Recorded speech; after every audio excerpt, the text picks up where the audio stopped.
할렐루야. 오늘 성령 하나님께서 우리 미션 153교회 모든 성도들 가운데 또 이곳 가운데 함께 계시는 줄로 믿습니다. 오늘 우리가 읽은 본문은 하나님께서 아브라함에게 임하셨던 사건.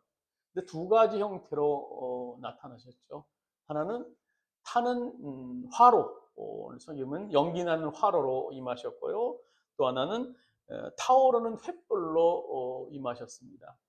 근데 이 연기 나는 이 화로를 그 전 성경, 개혁 성경, 이제 지금 개혁 개정 우리가 보고 있는 성경인데 개혁 성경은 연기 나는 풀무라라고 얘기를 합니다. 또 영어 NIV 성경에 보면요, fire pot, 그래가지고 이제 불을 담는 덩어리 이렇게 해석을 하는데요.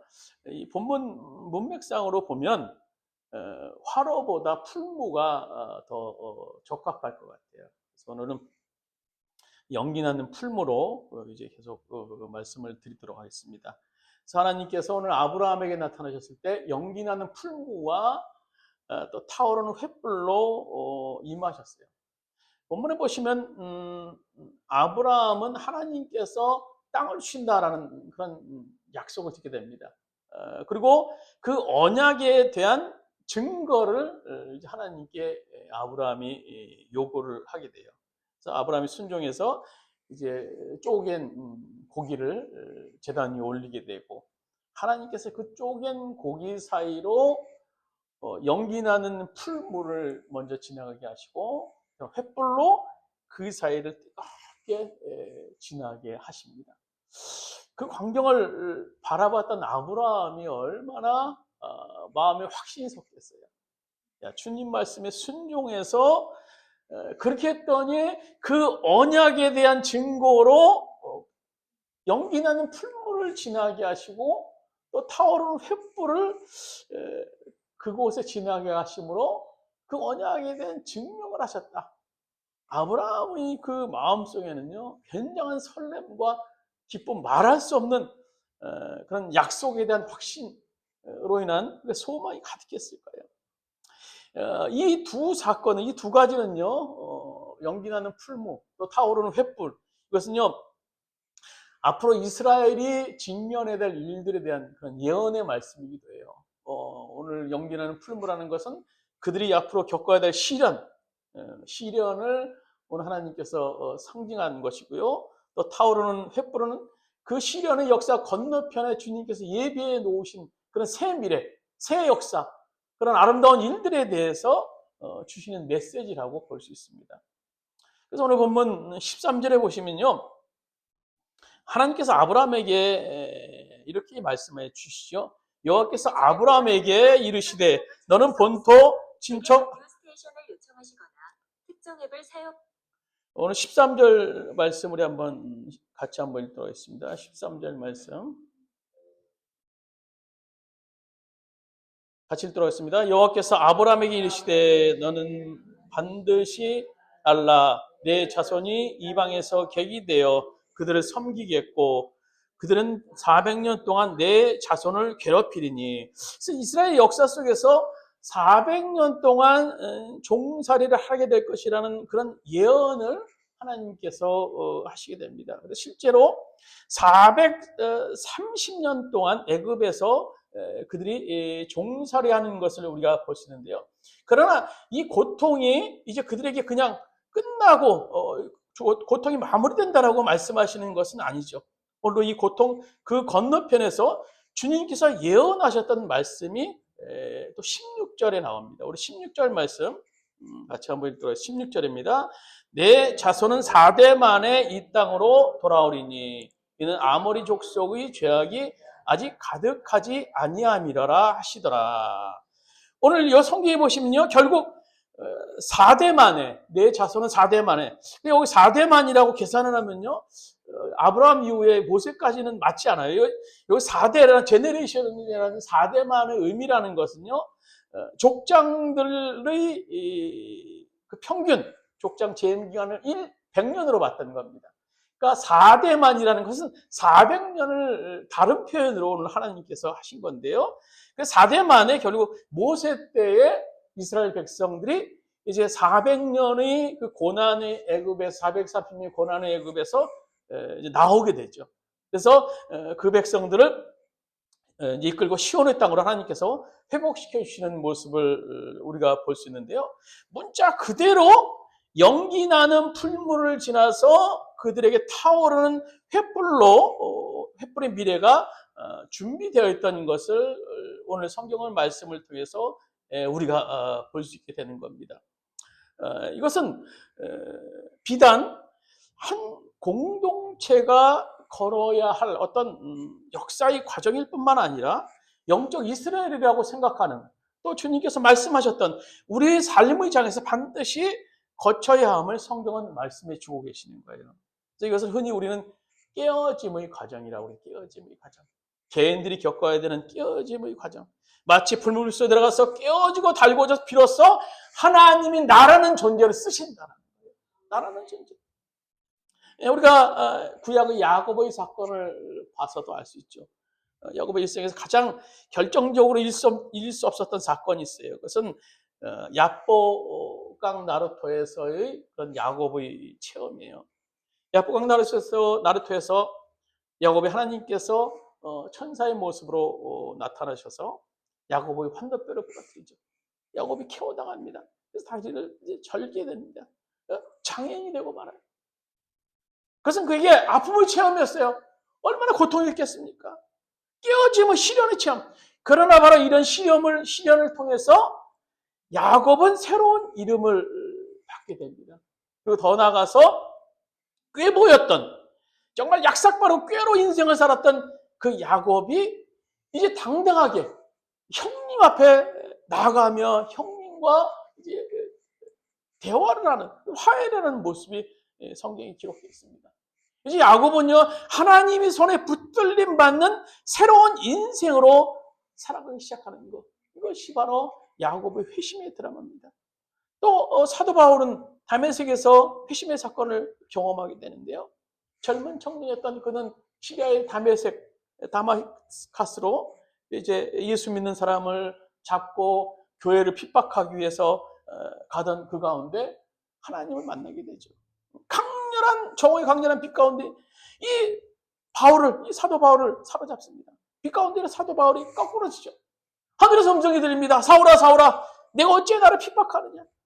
근데 거기서 주님의 재미있는 그런 표현이 나오는데요. 거기 사도행전 26장 18절에 보면 사울아, 사울아, 내가 어찌 나를 박해하느냐. 가시채를 뒷발질하기가 내게 고생이니라 라고 기록하고 있어요. 주님께서 사울에게 말씀하시기를 가시채를 뒷발질하는 것이 너에게 고생이로구나. 여기서 가시채라는 것은 가시 뭉치를 얘기하는, 가슴 뭉치, 길게 이제 막대 형태로 됐는데요. 그래서 이제 양들을 그 당시 이렇게 모는 용도로 쓰는 건데, 그 가시채를 뒷발로 치는 그 사도 바울의 그 모습이 어떻겠습니까? 당시 신발이라도 제대로 신었겠어요? 샌들 같은 걸 신은 상황에서 가시채를 발로 찰 때 얼마나 그 고통이 컸겠습니까? 내 발이 상한다라는 거예요. 그러니까 오늘 주님께서는 바울에게 말씀하시는 거예요. 바울아, 내가 나를 핍박하는 것이 아니라 나를 괴롭히는 것이 아니야. 너는 너 스스로 지금 자학하고 있는 것이다. 내가 고생이 많구나 얘기하는 거예요. 그 순간 바울이 빛 가운데로 쓰러지죠. 그리고 그 순간에 바울의 시력을 잃게 됩니다. 일시적인 장님의 순간을 맞이하게 돼요. 아무것도 안 보는 칠흑 같은 상을 바울이 맞이하게 돼요. 그것은 바울에게 아픔의 체험이었어요. 감당할 수 없는 아픔의 체험.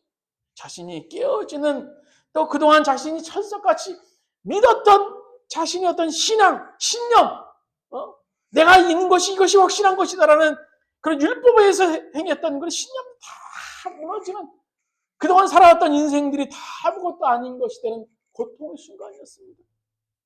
그러나 젊은 청년 사울은 이 인생의 체험을 통해서 터닝 포인트, 전환점. 그래서 사울이 그 다음에 이제 바울이라는 이름으로 개명되고요. 이제 바울 그는 그 이후에 온 세계를 향해서 복음을 전하는 이방인의 사도, 또 세계를 바꾸는 위대한 하나님의 사명이 되는 횃불과 같은 존재가 되고 맙니다. 풀무불. 그것은요, 분명히 아픕니다. 힘들어요. 감당하기 힘든 그런 아픔의 체험의 시간입니다. 그러나 이 풀무불을 지나면요, 반드시 타오르는 횃불이 준비되어 있음을 믿으시길 바랍니다. 이것이 우리의 소망이 되어야 돼요. 오늘 우리 인생에 횃불과 같은 타오르는 인생, 그 인생이 되기 위해서 어떻게 해야 되는가? 오늘 성경을 아브라함을 통해서 우리들의 세 가지로 말씀해 주고 있는데요. 첫 번째로는 우리는 하나님 앞에서 온전한 헌신을 드릴 줄 알아야 돼요. 온전한 헌신. 우리 창세기 오늘 본문이라고 할 수 있는 15장 1절에서 6절까지 말씀 보시면요, 하나님이 아브라함에게 비전으로 임하십니다. 자식이 없었던 아브라함에게 하나님께서 걱정 마라. 내가 너에게 자식을 주는데 한두 명이 아니라 바닷가의 모래처럼 하늘의 별처럼 수없이 많은 자식을 너에게 줄 것이다. 그리고 너의 자식은 어떤 자식입니까? 세상에 축복된 존재가 되겠다라는 거예요. 그냥 많이 주시는 것이 아니라 세상에 축복된 존재로 너의 자녀를 삼겠다. 그뿐이 아니라 오늘 창세기 15장 7절에 보시면요, 땅에 축복을 주님께서 약속하시죠. 또 그에게 이르시되 나는 이 땅을 내게 주어 소유를 삼게 하려고 너를 갈대아 우르에서 이끌어낸 여호와라라고 말씀해 주고 있어요. 이 땅을 너한테 준다라는 것, 지금 아브라함 앞에 널려져 있는 그 땅을, 적과 끓어는 이 땅을 너에게 약속의 땅으로, 유업의 땅으로 반드시 주겠다라고 말씀해 주시는 거예요. 자손도 약속하고 땅도 약속하고, 얼마나 아브라함이 기뻤겠어요. 이보다 더 그 축복이 어디 있겠습니까? 근데 아브라함이 이렇게 생각해 보니까 좀 마음에 의심이 생겼던 것 같아요. 뚱딴지 같은 질문을 하나님께 하죠. 우리 8절이 그거예요. 우리 8절 말씀 같이 한번 목소리로 읽도록 하겠습니다. 그가 이르되 주 여호와여, 내가 이 땅을 소유로 받을 줄을 무엇으로 알리까? 다시 말하면 이런 말이에요. 하나님, 저에게 그렇게 축복해 주신다고요? 너무너무나 감사해요. 좋아요. 그런데 하나님은 사인이 좀 있어야죠. 사인이 좀 있어야죠. 오랜 기간 그 말씀 믿고 왔는데 이제 좀 사인 좀 보여줘 주세요. 자녀에 대한 복, 땅에 대한 복을 주신다고 말씀하셨는데 좀 저에게 믿을 수 있는 증거를 좀 보여주세요. 정말 그렇게 하시겠다는 사인을 좀 보여주세요. 그러겠더니 하나님께서 말씀하시는 거예요. 9절 말씀 보시면 이렇게 말씀해 주고 있습니다. 여호와께서 그에게 이르시되 나를 위하여 3년 된 암소와 3년 된 암염소와 3년 된 수양과 산비둘기와 집비둘기 새끼를 가져올지니라. 내가 이렇게 정말 축복받기를 원하느냐? 축복의 증거를 보기를 원하느냐? 그러면 너 아브라함 네가 소중히 여기는 것 그거 있지. 너의 재산 목록 중에서 가장 좋다고 하는 것 소 있지, 소. 또 암염소, 또 비둘기, 또 양이 있지. 그거 나를 위해 드릴 수 있니? 나를 위해 드릴 수 있니? 나를 위해서 드릴 수 있니? 이건요, 아브라함의 재산 목록 중에 가장 큰 거였을 거예요. 목축을 위주로 했던 그 당시 소, 양, 염소, 작은 산짐승, 새들, 짐승들, 나는 짐승들, 이런 것들을 드리는 건요, 정말 힘든 일이었을 거예요. 가장 소중하게 생각하는 것. 그것 중에서도 주님께 더 요구하시는 것이 뭡니까? 소중한 것 중에서도 더 소중한 것들을 주님께서 요구하세요. 그것이 뭡니까? 3년 된 암소, 3년 된 또 양, 3년 된 암염소. 3년. 그게 뭐예요? 가장 좋은 걸 얘기하는, 가장 좋은 거 하나님께서 요구하시는 거예요. 가장 좋은 거, 베스트 오브 베스트, 최고 중에 최고, 가장 좋은 때, 좋은 시기에 있는 거, 너 그거 나를 위해 드려. 너의 믿음을 나한테 한번 보여봐. 주님이 아브라함에게 요구하시는 거예요. 여러분, 우리 인생의 가장 좋은 시기가 언제일까요? 주님께서 주님에 대한 믿음을 요구하는 사람이 더 큰 믿음을 요구하시는 거예요. 왜요? 왜 그렇습니까? 주시기 위해서. 그 믿음대로 주시기 위해서. 그 믿음을 통해서 주님이 크게 역사하시기 위해서 주님은 요구하시는 거예요. 내가 가지고 있는 것 중에 가장 좋은 몫을 좋은 시기에 나에게 드리라. 나중에 드리라가 아니라, 살만하면 뭐 드리라가 아니라, 지금 드리라는 거예요, 지금. 지금 그것이 최고의 것이라는 거예요. 지금 나의 인생이 최고의 것이라는 겁니다. 지금 내가 가진 것이 그것이 최고의 드릴 수 있는 시간이라는 거예요. 나중이 아니라는 겁니다. 우리 하나님께 복 주세요 라고 얘기를 하지만, 우리가 얼마만큼 하나님께 원하는 만큼 드리는 그런 믿음, 드릴 수 있는 마음이 있는지 모르겠어요. 우리가 받고자 하는 그 축복만큼 드리는 일에 우리는 사실 관심이 없는 것 같아요. 우리는 세상에서 많은 것을 투자해요. 그래서 이제 자녀들에게도 투자하고, 어떨 땐 보면 또 사업을 위해서 투자하고, 그래서 또 여유 있으면 뭐 땅도 사놓고, 뭐 아파트도 좀 살 수 있으면 사놓고, 뭐 조그만 돈들이 있으면 그래도 주식에 또 몇만 원이고 몇십만 원에 투자해서 또 오르기를 또 목마르게 또 기다리고 투자를 합니다. 근데 하나님 나라를 위해서 투자하지는 않아요. 축복은 하늘에서 그냥 우리 거저 떨어지는 것으로 생각하는 경우가 있어요. 오늘 성경에 보면 하나님께서 귀한 예를 하나 보여주신 것 같아요. 달란트의 비유 가운데 한 달란트 받았던 종이 주인에게 크게 책망을 받아요. 2달란트, 5달란트 받았던 종보다 크게 책망을 받는데요. 왜 책망을 받아요? 주인에게 한 달란트 받았던 종이 어떻게 합니까? 땅속에 그 한 달란트를 땅속에 묻어 놓았어요. 그건 아무것도 하지 않았어요. 그래서 주인이 돌아왔습니다. 주인이 얘기하는 거예요. 종에게. 너 왜 한 달란트 땅속에 묻어두고 아무것도 하지 않았니? 그런 대답합니다. 나는 주인님이 심지 않은 데서 거둘 수 있는 분인 줄로 알았습니다. 라고 대답을 해요. 맞아요. 하나님은 심지 않은 데서도 분명히 거두게 하실 수 있는 그런 분이십니다. 그러나 대부분의 경우는 어떻게 하십니까? 심는 대로 거두게 하시는 분이 바로 하나님이세요. 심는 대로 거두시게 하는. 내가 오늘 하나님 나라를 위해서 어떻게 심었는가? 주님의 복음을 위해서 내가 어떻게 헌신했는가? 이것은 비단 물질뿐만 아니라 우리의 삶의 모든 것을 의미하는 거예요. 내가 하나님 나라를 위해서 과연 내가 얼마큼 올인하며 삶을 살고 있는가? 주님께서 우리들이 그 심는 대로 거두게 하시는 거예요. 오늘 본문 보세요. 아브라함은 지금 하나님이 아브라함에게 말씀하시는 거예요. 너 축복 원해? 너 축복의 사인 뭐해서 뭐 보여달라고 했지? 너 비전을 원해? 투자하라는 거예요. 하나님 나라를 투자하라는 말이에요. 내가 너 쓰기를 원하냐? 그럼 너 나한테 드려. 그거 있지, 그거. 최고의 것. 너희 믿음이 그렇게 된다면 그 최고의 것. 베스트 오브 베스트를 나한테 드려. 너가 붙들고 사는 거, 그거 아니면 안 된다고 생각하는 그거를 나한테 드리라는 거예요. 한번 내 자신을 온전히 드리라는 요구를 오늘 하나님께서는 아브라함에게 말씀하십니다. 아브라함은 어떻게 해요? 최고의 것을 순종해서 드려요. 오늘 10절 말씀 같이 한 목소리로 보면 10절 말씀 같이 읽도록 하겠습니다. 아브라함이 그 모든 것을 가져다가 그 중간 것을 쪼개고 그 쪼갠 것들을 마주 대하여 놓고 그 쇠는 쪼개지 아니라. 아니, 아브라함이 최고의 것을 정말 이제 잡았어요. 이제 재산적인 가치가 없는 거예요. 그 쪼개서 제단에 올려요.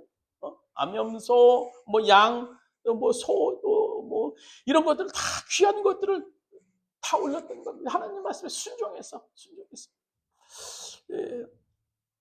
어느 영국의 한 시골교회에서 있었던 얘기예요. 아프리카인을 위한 선교와 의료 사업을 위한 헌금을 하는 시간이었어요. 근데 당시 헌금함은 뭐 우리처럼 이렇게 둥그런 헌금이 아니라 널찍한 세수대 같은 그런 헌금으로 이제 넣는 그런 때였습니다. 헌금 그릇이 쭉 지나가다가 어느 작은 소년 앞에 헌금함이 이르게 돼요. 이 소년은 대뜸 그 헌금함 그릇 위에 올라 앉아요. 사람들이 너 도대체 무슨 짓이냐라고 묻자 그 소년은 대답합니다. 저는 돈이 없는데요. 제가 드리고 싶어요. 제 몸을 드리고 싶어요. 제 모든 것을 드리고 싶어서 제가 이렇게 헌금함에 들어갑니다. 하나님께 드리고 싶지만 드릴 것이 없고 그래서 몸을 드리기를 원했던 이 어린 소년이 바로 아프리카 선교의 아버지라고 할 수 있는 데이빗 리빙스톤에 관한 그런 얘기입니다.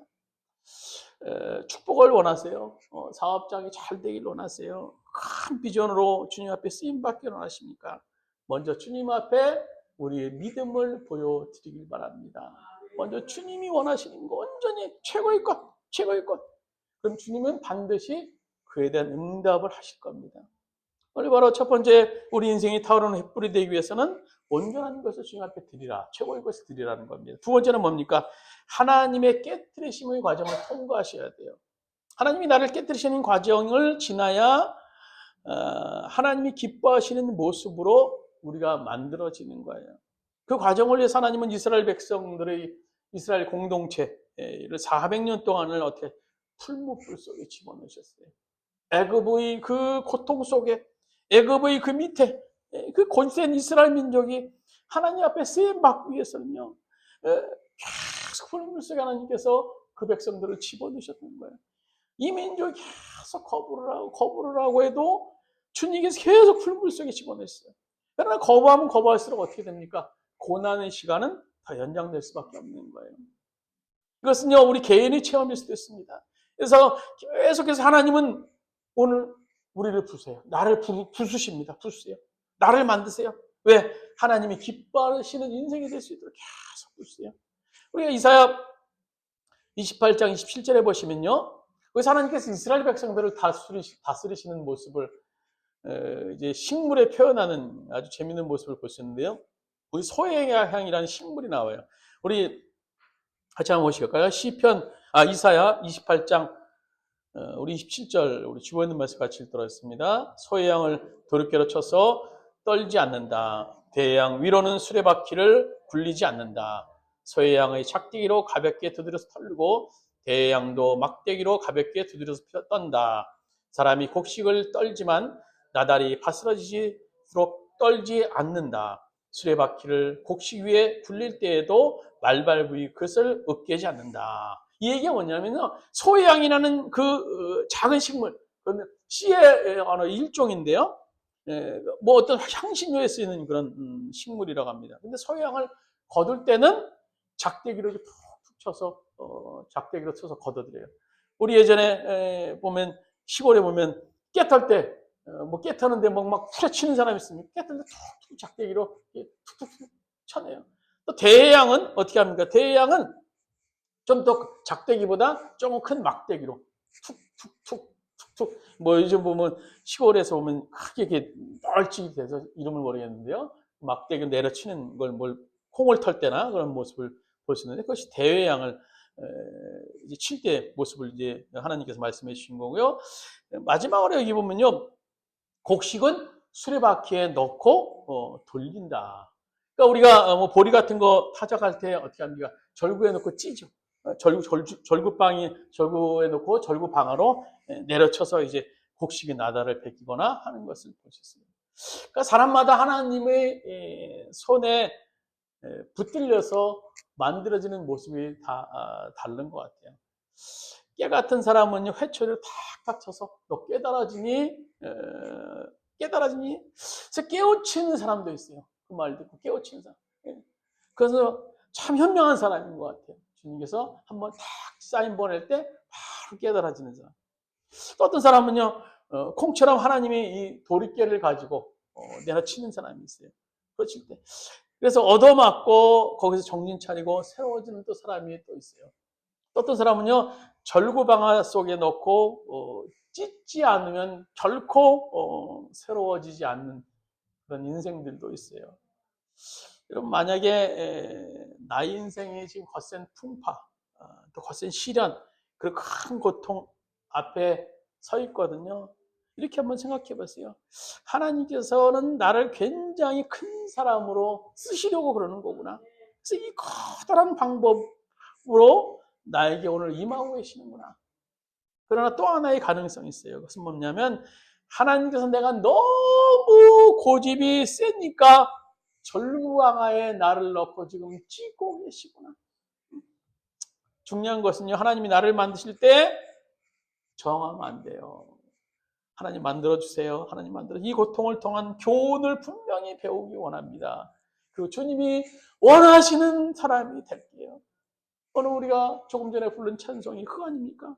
주님의 뜻을 이루소서 고요한 중에 기다리니 진흙과 같은 날 빚어서 주님의 형상 만드소서.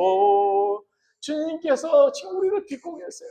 여러 가지 사건과 상황과 모든 것을 통해서 주님이 원하시는 형상의 사람으로 만들기 위해서 때로는 매도 들이시고 때로는 또 깎기도 하시고 여러 가지 모형으로 우리를 만들고 계시다라는 거예요.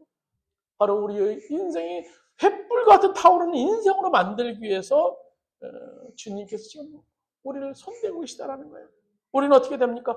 불평하지 마세요. 불평하지 마세요. 우리가 그 교훈을 받는 자마다, 그런 상황 속에서 교훈을 받는 자마다 어느 날 빛나는 횃불이 될 것임을 반드시 믿으시길 바랍니다. 주님의 손길이 지금 우리 가운데 있다는 거예요. 마지막으로 세 번째, 우리 인생이 타오르는 횃불이 되려면요, 하나님의 약속의 말씀을 붙드시길 바랍니다. 내가 정말 타오르는 횃불처럼 살기를 원한다. 그렇다면 하나님의 약속을 신뢰할 줄 알아야 돼요. 어떤 약속을 신뢰할 줄 알아야 됩니까? 고통 저 건너편에 나를 기다리고 있는 빛나는 하나님의 약속, 빛나는 횃불, 타오르는 횃불을 주님께서 준비해 놓으셨을 거야. 놓으셨을 거야라는 확실한 믿음, 그 말씀을 신뢰할 줄 알아야 돼요. 고통은 괴롭고 고통은 어렵지만 그 고통이 계속되는 것이 아니라 어느 날 고통은 반드시 끝납니다.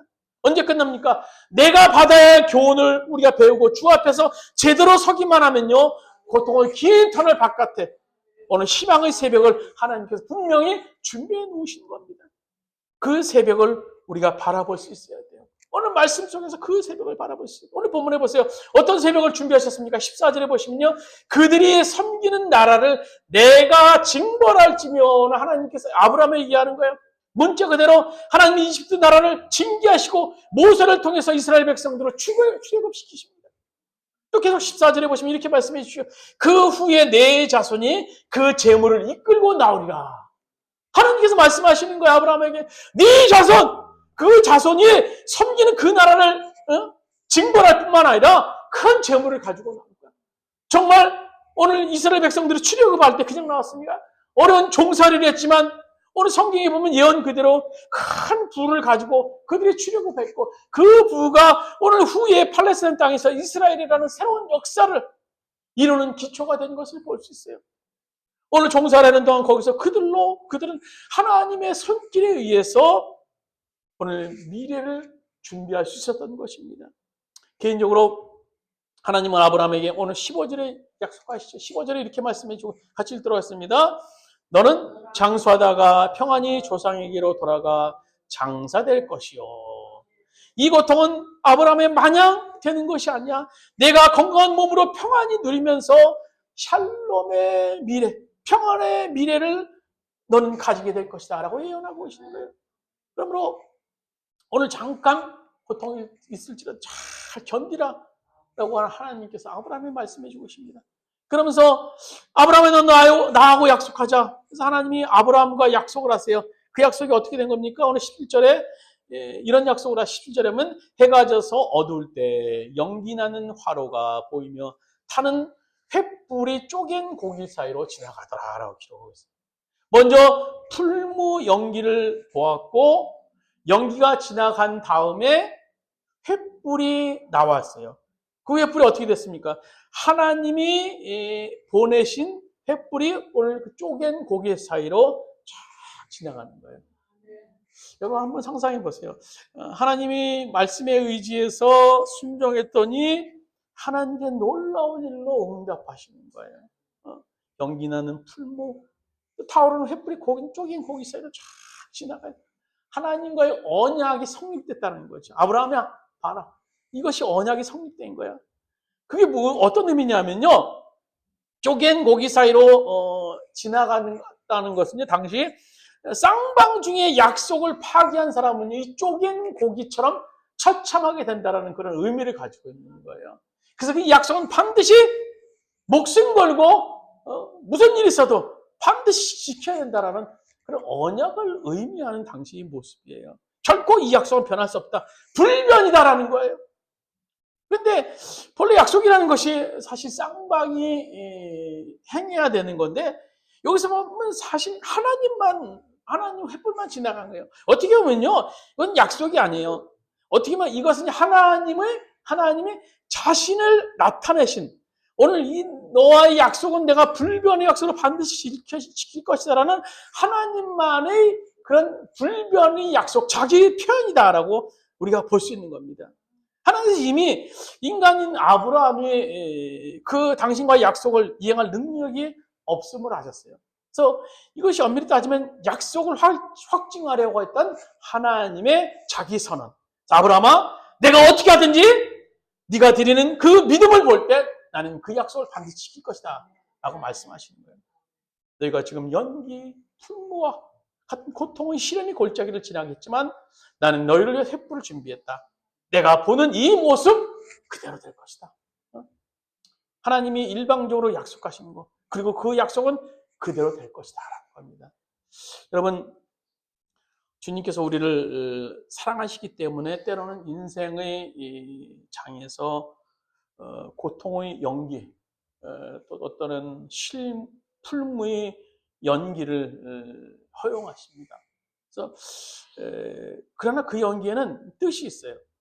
그 연기에 있어서 우리가 만약에 하나님을 의지하는 것을 더 배울 수 있게 된다면, 그리고 더 나아가서 하나님의 약속의 말씀을 붙잡을 수 있다면요, 확실히 붙잡을 수 있다면요, 우리는 타오르는 횃불로 거듭날 수 있게 될 겁니다. 이스라엘 백성들이 아무리 어려워도 그 이집트의 고통을 인내할 수 있었던 가장 중요한 비밀은요, 하나님의 약속의 말씀이었어요. 죽으나 사나 그 약속의 말씀 나는 붙잡고 간다. 주께서 약속하셨다. 오늘 어느 날 주님께서 나에게 약속하셨던 그 약속의 말씀, 주님께서 분명히 돌아온다. 시온이 회복된다. 라고 주님께서 약속하셨다. 주님께서는 이 광야 속에서 길을 내시는 분이시고 사막에 생수가 나게 하시는 그런 새로운 하나님, 그 하나님을 우리는 분명히 만날 것이다라는, 그 하나님이 약속하셨다는 확신. 그래서 그 약속의 말씀 붙잡고 그들이 갈 수 있었다는 것입니다. 그 하나님의 약속을 붙잡을 수 있는 그 믿음, 우리도 갖기를 바랍니다. 우리도 갖기를 바랍니다. 지금 우리 현실이 정말 연기나는 풍무같이 앞이 안 보이고 뭐가 어떻게 될지 모르는 그런 시련의 골짜기 아픔의 순간이라 할지라도 우리가 주님께서 약속하신 그 약속의 말씀 우리가 붙잡고 나갈 수 있다면 분명히 우리는 횃불과 같은 타오르는 인생, 횃불과 같은 타오르는 우리 미션 123교회로 거듭나게 될 줄을 믿으시기를 주님의 이름으로 축원드립니다. 우리 잠시 기도 드리겠습니다. 지금 주님 우리의 삶이 연기나는 풀무의 삶이라 할지라도 주님 우리는 낙심하지 않겠습니다. 우리는 좌절하지 않겠습니다. 나의 믿음을 주님께 보여드리겠습니다. 우리가 그 믿음을 통해서 역사하시는 그 주님을 우리는 소망합니다. 우리가 이 풀무 가운데서도 낙심하지 않고 더욱더 주님의 약속을 붙잡고 나갈 수 있는 우리 미션 123교회에서 모든 성도님 될 수 있도록 주께서 인도하시고 역사하여 주시옵소서. 그래서 우리의 교회가 또 우리의 개개인 있는 우리 모든 성도가 타오르는 횃불의 현장을 경험할 수 있는 놀라운 일들이 우리 가운데 생겨날 수 있도록 주께서 인도하여 주시옵소서.